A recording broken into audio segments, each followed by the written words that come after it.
Hoy vamos a hablar del conflicto devastador más reciente de la historia de este planeta. Estamos hablando de nada más y nada menos que de la Segunda Guerra Mundial. Que un poquito de contexto y un poquito de historia. ¿Y a dónde nos vamos? Nos vamos al año de 1918, en lo que había sido el final del conflicto más devastador de los últimos siglos hasta ese momento. Estamos hablando de lo que fue la Primera Guerra Mundial, con una Europa que quedaría profundamente marcada. ¿Cómo se preguntarán ustedes? Pues con ciudades destruidas, economías devastadas y millones de personas desvividas. Pero aunque la Gran Guerra había terminado, la paz que vendría después sería muchísimo más frágil de lo que ellos imaginaban. Esta guerra había dejado alrededor de 20 millones de desvividos, entre soldados y civiles. Como ya lo mencionamos en los videos previos, grandes imperios habían quedado destruidos o debilitados de alguna forma, por ejemplo, como el Imperio Austrohúngaro, el Imperio Alemán, el Imperio Otomano y el Imperio Ruso. Europa estaba en una etapa completamente nueva, pero llena de incertidumbre. Así que llegaría el año de 1919 con lo que fue el Tratado de Versalles. ¿Y qué fue esto? Pues las potencias vencedoras firmarían este tratado, que impondría durísimas condiciones a Alemania, responsabilizándola totalmente por los estragos de esta guerra. Entre otras cosas, Alemania debía pagar las reparaciones de esta guerra, debía perder ciertos territorios y reducir drásticamente su ejército. Y esto fue clave porque para muchísimos alemanes esto había representado como una humillación total, haciendo que la economía de este país quedara completamente debilitada, pero el orgullo todavía más. Este resentimiento sería precisamente uno de los grandes factores que desencadenarían la política alemana de las próximas décadas. Después de esta guerra también se intentó crear como un orden internacional por medio de un sistema para evitar posibles futuros conflictos. Así es como nacería la Sociedad de Naciones, es decir, una organización internacional con el objetivo de mantener la paz a nivel mundial. Pero tenía un problema importantísimo. ¿Y cuál fue este? Te preguntarás. Que carecía de un verdadero poder para imponer sus decisiones. El mapa político de Europa cambiaría radicalmente, aparecerían nuevos países y nuevas fronteras, pero muchas tensiones quedaron sin resolver. El continente había salido de una guerra devastadora, pero la estabilidad todavía quedaba muy lejos. Y en el centro de este nuevo orden estaba nada más y nada menos que Alemania. Un país derrotado, económicamente debilitado y políticamente súper inestable. Esto abriría pie a lo que sería la nueva fundada República de Weimar. Es decir, después de la guerra, Alemania se convertía en una democracia conocida como la República de Weimar en el año 1919, en un intento por construir un sistema político después de la caída de este gran imperio alemán. Pero desde el principio, este nuevo imperio enfrentó enormes dificultades, por decirlo así. Recordemos que Alemania tenía que pagar enormes cantidades de dinero a resultado de la guerra anterior, impuesto precisamente por este Tratado de Versalles. El desempleo era altísimo y el país estaba dividido políticamente. Muchos ciudadanos empezaron a perder confianza en este sistema democrático y con esto llegaría uno de los momentos más críticos, que sería el año 1923. ¿Qué pasaría aquí? Se preguntaron ustedes. Pues la moneda sufriría una hiperinflación. El dinero perdía su valor tan rápido que los precios cambiaban en cuestión de horas. Hay imágenes famosísimas de gente que estaba llevando carretillas llenas de billetes solamente para comprar comida. Y aunque la situación económica se estabilizaría de alguna forma al pasar los años, es decir, al final de los años 20, la República de Weimar seguía siendo un poco inestable. Los gobiernos duraban poco, las protestas eran algo constante y la sociedad estaba profundamente polarizada. Era un sistema democrático que sobrevivía, pero con enormes dificultades. Así que llegaremos al año terrible en el mundo, que fue el año de 1929, con la Gran Depresión. ¿Y qué es esto? Se preguntarán. Pues fue un colapso económico que empezaría en los Estados Unidos, pero rápidamente se extendería hasta Europa. ¿Y quién fue uno de los países más afectados de esto? Se preguntarán ustedes. Pues nada más y nada menos que Alemania. Para comienzo de los años 30, millones de alemanes estaban desempleados, la pobreza y la desesperación crecían enormemente, y con este contexto, pues varias ciudades empezaron a apoyar a nuevos partidos que prometían soluciones radicales. Surgieron lo que son los partidos extremistas, tanto de izquierda como de derecha, y empezaron a ganar una popularidad tremenda. Entre ellos se encontraba un partido nacionalista que cambiaría la historia del mundo por siempre. Estamos hablando nada más y nada menos que del Partido Nacional Socialista, mejor conocido como el Partido. Y en medio de esta crisis económica y social que vivía Alemania, comenzaría a generar notoriedad un gran personaje de la historia llamado Adolfo, que para fines de este video y de los próximos será reconocido como el gran pintor austriaco. ¿Por qué? Se preguntaron ustedes. Primero, porque era pintor, y segundo, porque había nacido en Austria. Este señor era el líder del Partido Nacional Socialista y su discurso combinaba lo que era el nacionalismo político, promesas de recuperar este gran orgullo alemán y unas críticas fuertísimas a la humillación que había sido el Tratado de Versalles. Este pintor prometía reconstruir lo que era la Gran Alemania, recuperar los territorios perdidos y devolver al país su poder en Europa. Es decir, en un momento de crisis económica y desesperación social, este mensaje comenzaría a atraer a millones de seguidores por todas partes de este país. El partido crecería rápidamente en la influencia política en este país para que llegara el mes de enero de 1933 con este señor pintor austriaco nombrado como canciller de Alemania. Cabe resaltar que inicialmente llegaría al poder dentro de este sistema democrático de la República de Weimar, pero muy pronto comenzaría a transformar este sistema político en algo completamente distinto. Es decir, el pintor asumiría el poder y comenzaría a concentrar la autoridad en su gobierno.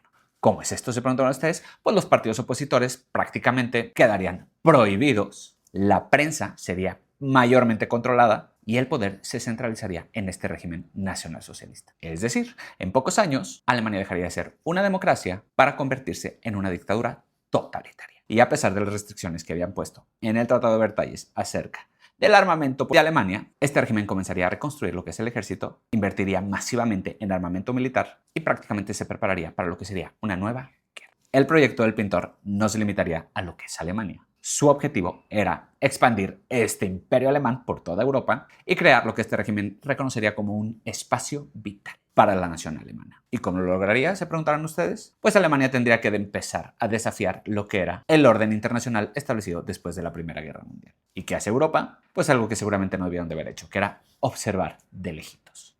¿Por qué? Se preguntaron ustedes. Pues porque obviamente habían visto las consecuencias de lo que podía causar un conflicto de estas magnitudes. Y llegaría el año de 1936 con uno de los primeros desafíos al orden internacional. Estamos hablando nada más y nada menos que de la región de Renania, donde Alemania enviaría unas tropas que, según el Tratado de Versalles, debía permanecer desmilitarizada. Obviamente, las potencias europeas protestarían ante esto, pero no intervendrían militarmente. Para el pintor austriaco, esto significaba solo una cosa, que era que podían avanzar sin enfrentar absolutamente ninguna oposición. Y tras esto, en el año de 1938, Alemania llevaría a cabo lo que es el Anschluss, que en español sería la anexión de Austria.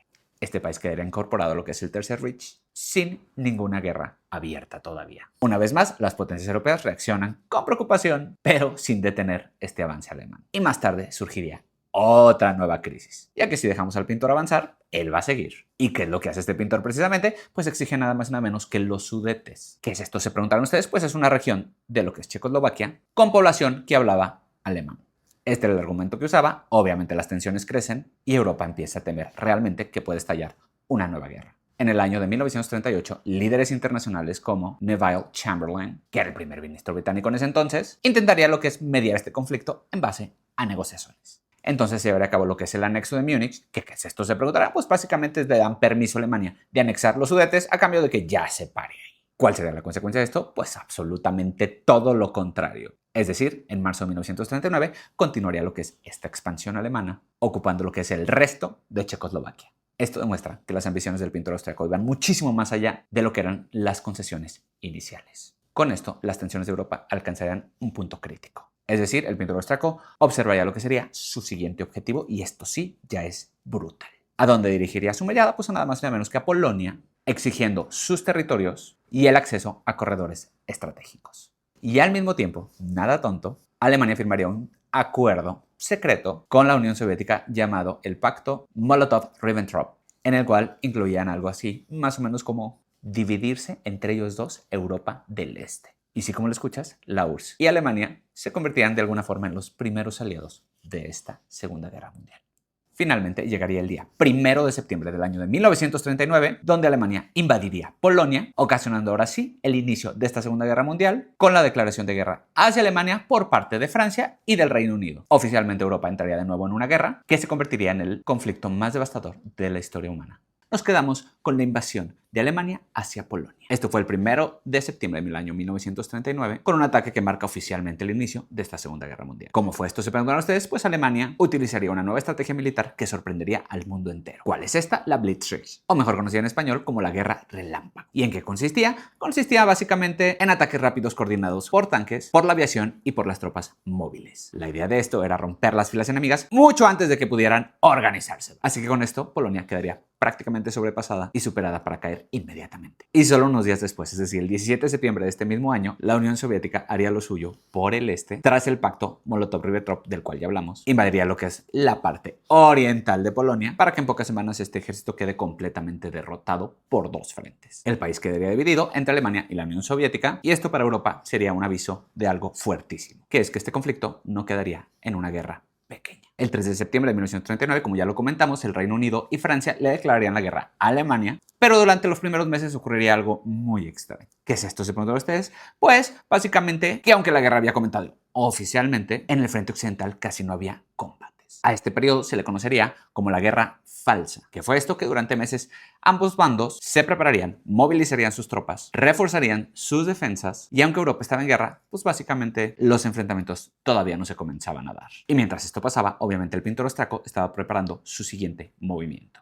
Es decir, en abril de 1940, después de varios meses de relativa calma en lo que era Europa occidental, Alemania volvería a atacar. ¿Dónde fue esto? Se preguntarán, pues un poquito más al norte, en lo que es Dinamarca y Noruega. ¿Cuál era el objetivo del pintor austriaco aquí? Pues obviamente era asegurar estas nuevas rutas estratégicas y tener acceso a recursos importantísimos, como lo era en ese momento el hierro sueco. Poco después, en mayo del año 1940, Alemania ahora sí se va con todo y lanzaría una gran ofensiva sobre los Países Bajos, Bélgica y Luxemburgo. Las defensas aliadas esperaban un tipo de ataque frontal muy similar a lo que fueron los ataques en la Primera Guerra Mundial, pero aquí la estrategia alemana fue completamente diferente. ¿Cómo fue esto? Se preguntarán. Pues recordemos que en la Primera Guerra Mundial se había creado lo que era una línea Maginot, que es una guerra de defensa que había puesto Francia hacia Alemania, evitando una zona llamada las Ardenas, que es un bosque sumamente difícil por el cual se podría cruzar. Mucho más difícil si llevabas tanques. Sin embargo, los alemanes lo harían, sorprendiendo con esto a las fuerzas aliadas, haciendo que las líneas defensivas se rompieran inmediatamente. Con esto los aliados quedarían rodeados y las fuerzas alemanas avanzarán a una velocidad impresionante hacia el Canal de la Mancha. Esto haría que miles de soldados británicos y franceses quedaran atrapados en las playas de Dunkerque en Francia, donde el pintor austriaco tendría la gran posibilidad de aplastar por completo a estos ejércitos y hasta la fecha no se sabe qué pasó, pero fueron rescatados por el nuevo gran ministro del Reino Unido, Winston Churchill. ¿Cómo fue esto? Rápidamente, pues mandó una convocatoria para barcos civiles pequeños de la isla de Gran Bretaña, donde fueron a rescatar precisamente a estos soldados a la zona de Dunkerque para llevarlos de regreso a Londres, donde tendrían de nuevo una oportunidad para volver a empezar de cero. ¿Cuántos soldados fueron rescatados? Se preguntarán, por nada más y nada menos que 300.000, cuando inicialmente se esperaban una cifra sumamente menor. ¿Qué pasaría con esto? Pues obviamente Francia quedaría completamente sola y el 14 de junio del año 1940 las tropas alemanas harían algo histórico. ¿Qué es esto? ¿Se preguntan ustedes? Pues nada más y nada menos que entrarían a París. Y pocos días después de esto, Francia se rendiría. En menos de un año, Alemania había conseguido gran parte de Europa occidental y básicamente solo quedaría un país resistiendo en este frente. Estamos hablando del Reino Unido y el pintor austriaco tendría todas las intenciones de conquistarlo. Es decir, en el año 1940, los ojos del pintor austriaco voltearían a ver a esta isla y él mismo estaba esperando que obviamente la reacción británica sería una negociación de la paz, pero de nuevo llegaría Winston Churchill a decir que obviamente no lo haría, jamás se rendiría. ¿Cuál fue el plan del pintor austriaco después de esto? Pues invadir esta isla. ¿Y cómo lo haría? Pues primero sabía que tenía que controlar el cielo. Entonces lo que decide hacer es básicamente irse sobre la Fuerza Aérea Británica, ya que sabía que si podía destruir esta flota, podría invadir esta isla. Y así comenzaría una de las campañas aéreas más importantes y gigantescas de la historia de la humanidad. En el verano de 1940 sería lo que es la Batalla de Inglaterra, donde la Luftwaffe alemana, es decir, la Fuerza Aérea Alemana, lanzaría ataques masivos contra los aeródromos, radares y bases militares inglesas. El objetivo obviamente era debilitar toda la Fuerza Aérea de este país, pero la Royal Air Force, es decir, la Fuerza Aérea Británica, lograría sobrevivir. Los pilotos británicos defenderían este espacio aéreo de la isla durante semanas. Y también hay que decir que el sistema de radar británico haría una chamba impresionante para detectar lo que eran estos ataques enemigos. Durante estas semanas, Londres vivió bajo el fuego. Y a no lograr destruir por completo esta Fuerza Aérea Británica, Alemania cambiaría de estrategia. Obviamente, como lo comenté, mandarían absolutamente toda su fuerza sobre las ciudades en un periodo conocido como el Blitz. Y durante meses, esta población civil de la isla de la Gran Bretaña sufriría ataques constantes, haciendo que evacuaran a la mayoría de la población indefensa, es decir, a las mujeres y los niños, a los campos de este país. Y esto sería lo que es la primera derrota oficial del pintor austriaco, ya que cancelaría el plan de la intervención y de la invasión de esta isla. Y tras pasar esto, el pintor austriaco tomaría quizás la peor decisión para los planes del Imperio Alemán en esta Segunda Guerra. Es decir, planearía una ofensiva gigantesca contra nada más y nada menos que contra la Unión Soviética. Esta operación recibiría un nombre como la Operación Barbarroja, que sería la invasión militar más grande de todos los tiempos, donde millones de soldados cruzarían la frontera hacia territorio soviético, traicionando así el pacto que habían hecho previamente. Esto haría que el frente oriental se convirtiera en un escenario brutal de guerra, porque recordemos que las distancias en la Unión Soviética eran enormes, el clima era extremo y los combates eran súper intensos. Esta guerra entre Alemania y la Unión Soviética se transformaría en una guerra de gigantes con un desgaste terrorífico para estas dos naciones. Mientras tanto, nos vamos hasta Asia. ¿Y qué pasaba aquí? Te preguntarás. Pues nada más y nada menos que Japón había decidido expandir su imperio. Japón llevaba años conquistando territorios en China y otras regiones del sudeste asiático porque su objetivo era dominar la mayor parte que pudiera del Pacífico para asegurar sus recursos estratégicos. Y esto obviamente crearía tensiones. ¿Y con quién generaría tensiones? Pues con otra persona u otro país que quería conquistar precisamente este Pacífico. O por lo menos controlarlo. ¿Quién era este? Nada más y nada menos que los Estados Unidos. Tras esta expansión japonesa, pues obviamente Washington impondría algunas sanciones a Japón, añadiendo también algunas restricciones comerciales, haciendo que la situación de estos países se volviera un poquito más tensa. Y esta tensión terminaría por romperse el día 7 de diciembre del año 1941, cuando Japón lanzaría un ataque sorpresa a la base naval estadounidense en Pearl Harbor, en Hawái, que por cierto también tengo su video aquí abajo si lo quieres ver. Este ataque destruiría la mayor parte de la flota estadounidense en el Pacífico, pero lo más fuerte de esto es que el mundo quedaría sorprendido de esto. ¿Cuál es la consecuencia de esto? Obviamente, Estados Unidos le declararía la guerra a Japón. Con esto, esta guerra se vuelve, ahora sí, mundial, porque Alemania había decidido aliarse de alguna forma con Japón, haciendo que también le declarara la guerra a los Estados Unidos. Y para el año de 1942, esta guerra ya se extendía por Europa, por África, por Asia y por el Pacífico. Decenas de países estaban involucrados en este suceso, directa o indirectamente, y parece que las potencias del eje, es decir, Alemania, Japón e Italia, dominarían gran parte de este mundo. Nos quedaríamos en el año de 1942, que sería más o menos como el punto máximo de este gran eje.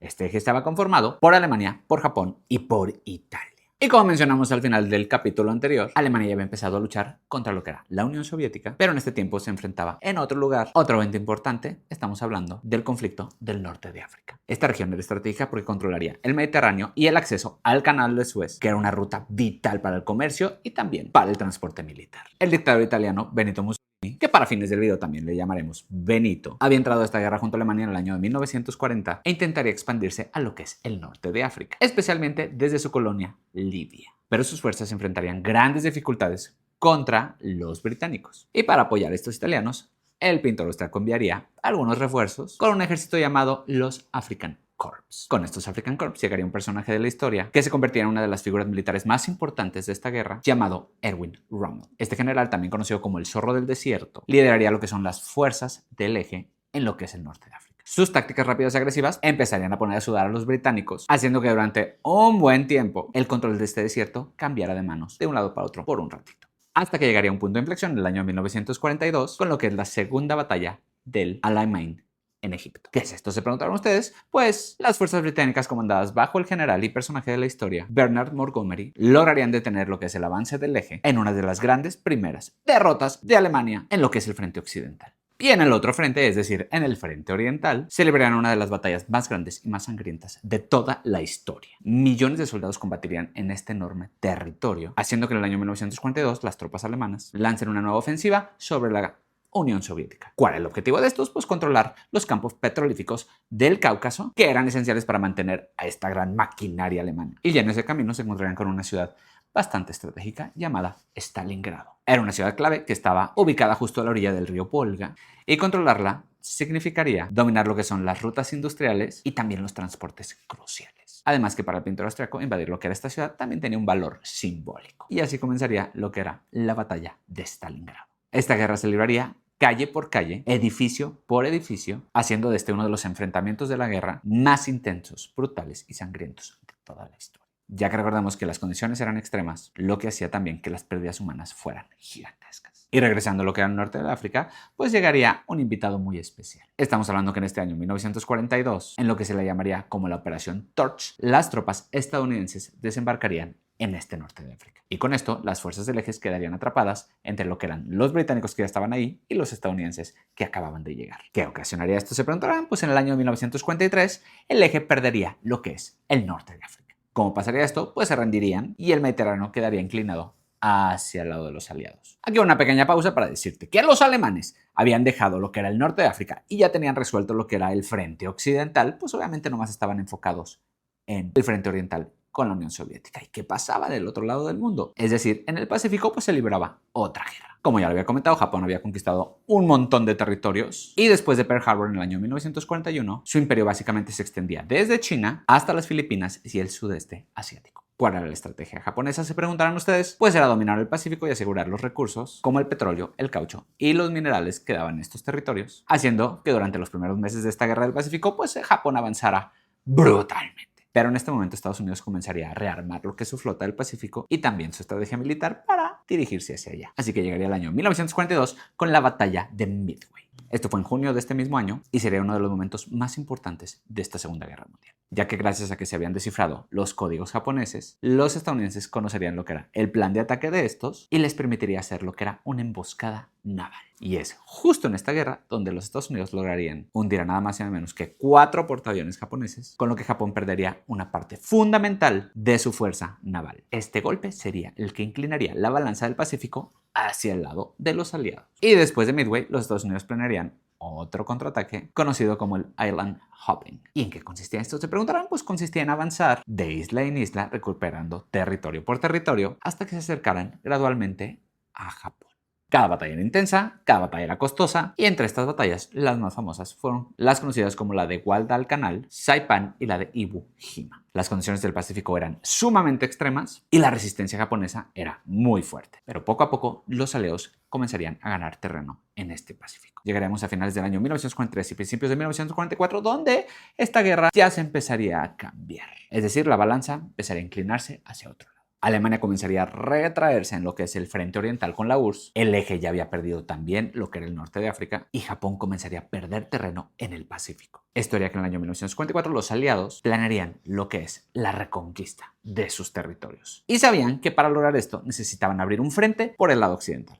¿Cuál era este plan? Se preguntarán. Pues básicamente llegar a Francia y entrarle con todo. Así que durante meses los británicos y los estadounidenses, además de otros países aliados, prepararían lo que es una enorme operación militar. Esta invasión sería lanzada desde la Gran Bretaña hacia las costas de Francia, que estaba ocupada por Alemania, en una de las operaciones militares más complejas jamás planeadas. Esto se llevó a cabo el día 6 de junio del año 1944 en una operación conocida como el D-Day, o en español el desembarco de Normandía. ¿Qué fue esto? Miles de barcos cruzarían el Canal de la Mancha y decenas de miles de soldados desembarcarían en las costas de Normandía con una fuerte resistencia alemana, con enormes pérdidas, haciendo de estas primeras horas de los momentos más difíciles de los aliados en esta Segunda Guerra Mundial. Que por cierto, también tengo un video del desembarco de Normandía aquí abajo. Finalmente este desembarco fue un éxito y los aliados a partir de aquí comenzarían a avanzar hacia dentro de Francia para que en agosto de este mismo año 1944 llegaran a París y lo liberaran.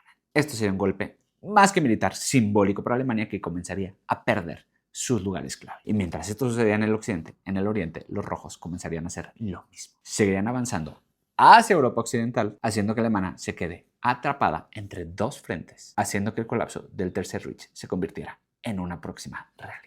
¿Dónde nos quedamos? Nos quedamos justo a finales del año de 1944, donde prácticamente Alemania quedaría rodeada entre los aliados y el ejército rojo, mientras que Japón, del otro lado del mundo, estaba perdiendo cada vez más territorios contra los americanos, y en el norte de África prácticamente Italia había quedado desplazada. Así que llegaríamos a los inicios del año de 1945, donde la situación de los alemanes era crítica. Las grandes ciudades alemanas comenzarían a tener bombardeos aéreos, cosa que jamás pensaron, y menos cuando ellos eran lo que lo estaban haciendo en Londres muchos años antes. Centros industriales importantes y grandes ciudades quedaron completamente devastadas. Esto haría que la infraestructura del país quedaría completamente dañada y la capacidad militar se hiciera todavía más pequeña. Estamos en lo que es el centro de Alemania, estamos hablando de Berlín, y el ejército rojo tendría claro que esa era la dirección que quería tomar. Así que después de varias batallas en lo que era el frente oriental, las tropas soviéticas tenían claro que querían llegar a la capital de este gran imperio del Tercer Reich. Así que llegaría a abril del año 1945 en lo que se conoció como la Batalla de Berlín. ¿Qué fue lo que pasó aquí? Se preguntarán. Pues las fuerzas soviéticas lo que harían sería rodear la ciudad con combates extremadamente intensos y el ejército haciendo lo que podría para sobrevivir. ¿Y qué es lo que pasaba con el pintor austriaco? Se preguntarán. Pues este señor estaba nada más y nada menos que en su búnker justo en esta ciudad, mientras que afuera de este, en las calles de Berlín, se libraban batallas con una operación militar que ya no tenía ni pies ni cabeza. Podemos ver niños, mujeres y ancianos vestidos del ejército alemán, prácticamente haciendo lo que podían. El colapso del Tercer Reich parecería ya inevitable. Llegaría el día 30 de abril de 1945 con un suceso que prácticamente cambiaría todo. ¿Y qué es esto? ¿Se preguntan ustedes? Pues el desvivimiento del pintor austriaco. ¿Y cómo sería esto? Pues prácticamente él se lo ocasionaría solito. Con esto, el régimen comenzaría a desmoronarse inmediatamente, llegando el día 8 de mayo de 1945, donde Alemania firmaría lo que es su rendición incondicional. Esto haría que en Europa la Segunda Guerra Mundial quedaría terminada, pero no así en el Pacífico. ¿Qué es lo que pasaba acá, te preguntarás? Pues Japón todavía estaba resistiendo los ataques americanos con batallas súper intensas en lo que era esta región. Las batallas de Iwo Jima y la de Okinawa nos mostraron lo difícil que era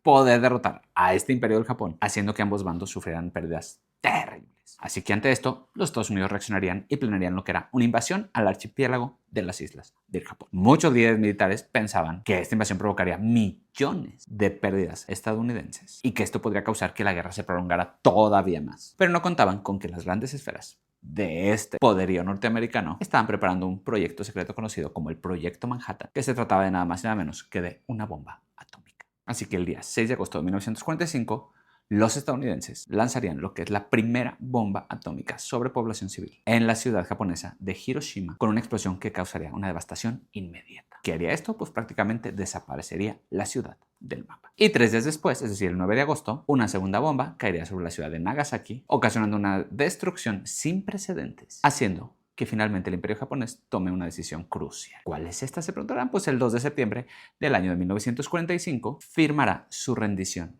incondicional. Con esto, la Segunda Guerra Mundial prácticamente llega a su fin como guerra. Obviamente, había que hacer la clausura oficial de esta Segunda Guerra Mundial. Y como siempre, para hacer una clausura, tenemos que hacer un recuento. Este recuento nos dejaría como el suceso más devastador de toda la historia en cuestión de cantidad de desvividos. Estamos hablando de que entre los años 1939 y 1945 morirían aproximadamente de entre 60 y 70 millones de personas entre soldados y civiles, y otras fuentes dicen que por causas directas de esta Segunda Guerra Mundial podrían haber muerto otras 30 millones de personas más. Gran parte de Europa quedaría completamente devastada, las economías habían quedado prácticamente colapsadas y millones de personas se quedarían sin un hogar. Básicamente, el continente que había dominado la política mundial durante siglos había quedado profundamente debilitado. Obviamente, al terminar la guerra, los soldados de los aliados regresarían a sus cuarteles y a sus países. Y lo primero que harían sería contar lo que vieron. Y se habían encontrado con algo que había sido terrorífico. Es decir, el régimen nazi había llevado a cabo un genocidio sistemático contra los judíos y contra otras minorías en lo que era toda Europa. ¿De cuántas personas estamos hablando? Estamos hablando alrededor de 6 millones de judíos y también varios millones más de víctimas perseguidas por estos regímenes. Estamos hablando de homosexuales, de personas con otras características raciales, de personas con capacidades diferentes e incluso de personas que se verían físicamente débiles. Estas imágenes tendrían que mostrarse por el mundo y con esto llegaron lo que fueron los juicios de Nuremberg en el año de 1946. ¿Qué fueron estos? ¿Se preguntaron ustedes? Pues por primera vez, líderes políticos y militares eran juzgados por crímenes contra la humanidad. Este era algo sin precedentes y también pueden encontrar información en un video de los juicios de Nuremberg que tengo aquí abajo. Estos juicios mostraron la realidad de lo que había sido esta Segunda Guerra Mundial. Y precisamente se hicieron para que estas cosas no volvieran a ocurrir jamás. Entonces lo que hicieron fue que además de estos juicios, en el año 1945 se creara la Organización de las Naciones Unidas, es decir, la ONU, con la idea de promover una cooperación internacional y mantener la paz en todo el mundo. Después de esta guerra, habría un nuevo orden universal que nos traería a dos grandes potencias, es decir, a los Estados Unidos y a la Unión Soviética como los grandes ganadores de este conflicto. Obviamente el mundo tendría que ser reconstruido y este fue precisamente el punto que ocasionaría los conflictos a partir del año de 1946. ¿Qué es esto? Se preguntarán. Pues que obviamente la reconstrucción tenía que caer en manos de estas dos potencias. Y como se dice siempre, obviamente es mi dinero y son mis reglas. Es decir, los países que ayudaría a Estados Unidos se volverían de una mentalidad un poco capitalista occidental y los países que fueron ayudados por la Unión Soviética tendrían una mentalidad obviamente socialista con influencia soviética. Y este choque de titanes ocasionaría lo que vendría siendo años después la Guerra Fría. Otras consecuencias de esta Segunda Guerra Mundial también fue la descolonización de África, que si vieron los videos de la Primera Guerra Mundial, estamos hablando que fueron una de las principales causas de estos grandes conflictos internacionales y también transformaría profundamente lo que es la política, la economía y las relaciones entre los países alrededor del mundo. Esta serie de conflictos que iniciaría en una pequeña región de Europa llamada Sarajevo, años después terminarían redefiniendo lo que es el mundo entero. Soy Paco de la Mora, historiador. Si te gustaron estas series, coméntamelo abajo y compártelo.